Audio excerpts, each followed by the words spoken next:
Ang gabi po, bago ka pa lang sa akin channel, andito na naman po si Madam Lover of Kids dahil meron na naman po tayong isi-share sa inyo na aking banda ay we are going to report by charcoal.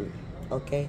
Gamit lang ang charcoal. Pag nakikita nyo itong mga basic ko, mahaba po yan, but we don't need to remove this thing. Okay? So, ipapasok natin dito sa ating i-report natin to, but before that we can also pwede naman natin siya basahin o pwede naman hindi. Okay, so ngayon gamit ko lang ang charcoal, mga basic ko. Okay, so yan, napakita ko sa inyo kung paano ako magre-report ng aking banda gamit ang charcoal, mga basic. So this one ay charcoal. Okay, so ngayon, siyempre ito mayroon siyang roots. And then, pwede natin paupuin yung roots yan sa loob. Okay. So ipapakita ko lang sa inyo kung paano ako magre-report ng aking banda gamit ang charcoal. Okay, so yan mga basic.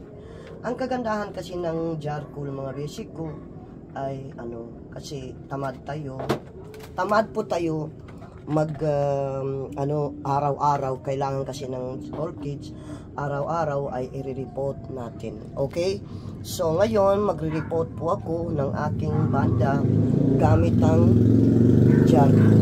So bakit po ba plastic ang gamit ko, mga basic ko? Kasi gawa nito, ito po ay pinapawisan. Okay, so ngayon ay lalagyan ko na po ng ito, malinis na po yan, nahugasan ko na po. Okay. Nahugasan ko na po yung charcoal. Malinis na po ito. Kasi, ang ginagawa ko kasi, once na nagre-report ako ng banda, kailangan yung charcoal malinis na.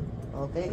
So, kagandahan kasi ng charcoal ay lahat nandiyan na. Ito yung gamit ko sa mga orchids ko.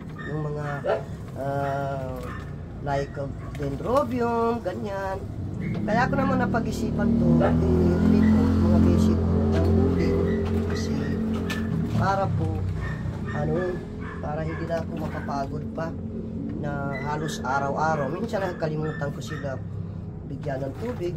Okay, so hindi naman tayo araw-araw nandito kasi meron din naman akong trabaho, mga basic. Okay, so we have work more than this. Okay, so pinapakita ko lang sa inyo kung paano ko po siya bibigyan. Wait, Maggie, wait. Okay, kasi nagre-report si mama ka ng ng orchid niya. Bali, gagawin nyo, bayuin na lang nyo yan. Okay, so easy. Bali, may nakalabas pa dito na kanyang okay, so doon na Maggie. Akala kasi ni Maggie may pagkain dito, pinagkain ko na ngayon. Wait lang, Maggie, ha? Wait lang, kasi busy pa si mama. Bali, gagawin nyo, pwede naman nyo bayuin yan. O di kaya magtusok kayo ng, maghanap tayo ng itutusok natin dito para po ma-straight yan. Okay? So, yan. O, linagyan natin dito ng charcoal, pero medyo marumi lang. Okay? So, pinalabas natin konti. Huwag kayo matakot, mga basic. Okay? Huwag kayo matakot na sabihin nyo baka mamatay yan dahil kailangan niya yung roots niya ay sumisingaw. Alam naman natin ang banda ay gumagana pa yan sa pwede yan without reporting, mga basic. Okay, so gagawin natin siyempre ayan. Okay, so may nakalabas pa rin dyan na niya ayan, mga basic ko. Okay, so yan, may natira pa dyan na may natira pa akong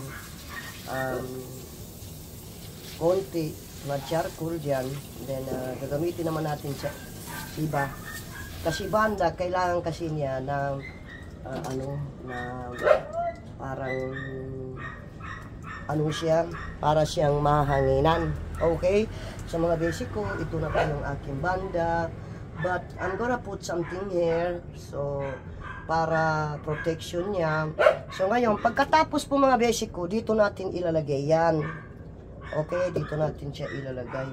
Dito po natin ilalagay. Medyo marumi na lang ito. Pero okay pa naman eh. Okay?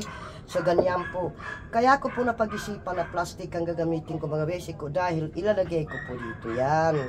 So, ngayon, ang mangyari mga basic ko, dito sa baba, dito po sa baba, papawisan po yan siya. Magpapawis po yung kanyang puwit ba? Magpapawis yan. Okay?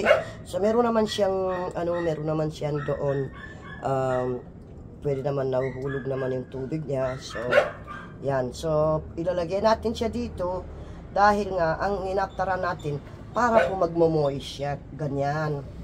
You see? Okay? So, yan po yung aptaran natin. So, ito pong orchids na to, very healthy. Andoon po yung kanyang anak. May anak po to mga basic. But what I'm gonna do, I just put also charcoal here. Lalagyan ko po ng charcoal ito. But not too much, okay? Not too much mga basic. Kasi ito. Okay? So, yan. So, yan po yung baby niya. Ito po yung, yan po yung kanyang anak. Okay? Kasi nanganak ito eh. Ewan ko kailan nanganak ito. Baka last month. Nanganak po yan. Nanganak po yan si Banda. Okay? Mukara. Ito po yung tunay niyang pangalan. Nandito. Hindi na natin ilagay dito. Kasi nga, yung ito, dahil wala siyang lalagyanan dito, paano natin siya? Yan o. Go, don't stay away from that one. Okay? So, linagyan ko po ng ano dito para po meron po siyang makakain na ano. Kaya naman natin linagyan ng uling yun mga basic ko para po magkaroon siya ng, di ba bilagyan natin ng fertilizer. Fertilizer doon po kakapit sa charcoal mga basic. Okay? Once na naglagay tayo ng fertilizer, kakapit po yung fertilizer sa kanyang bark. Okay? So, kaya po natin siya rinipot, gawa na nga ng para po kakapit siya sa bark. Okay? Yan po yung aking banda na naka-report. Okay? Bali itong isa na to, hindi na natin yan i-report kasi bata pa yan. So, let like that only. Okay? So, dito may natira pa pong charcoal. Okay? Gamit po ang charcoal, mga basic ko. Bubunutin ko dahil lalagyanan ko po ng protection yan. Ito po yung report natin. Okay? So, yan po. Nag-report ako ng charcoal. Okay? So, tatlo na po yung aking banda. Pang-apat yung maliit. Bali, gagawin ko po ay lalagyanan ko po ng kahoy dyan para po meron siyang protection. Okay? So, hanggang dito na lang. At nakita nyo na kung paano po ako magre-report ng aking banda gamit po ang charcoal. Okay? So, ipaalaala ko po sa inyo, I will reminding you why I put the charcoal to the banda because fertilizer po, dyan po kakapit yung mga fertilizer sa kanyang bark. Okay? So, hanggang dito na lang po. Bye-bye! Bye-bye po. Sana po hindi kayo magsasawa. Panoorin yung aking video. At nakita nyo na kung paano ako magre-report ng aking banda orchids gamit ang charcoal. Bye-bye.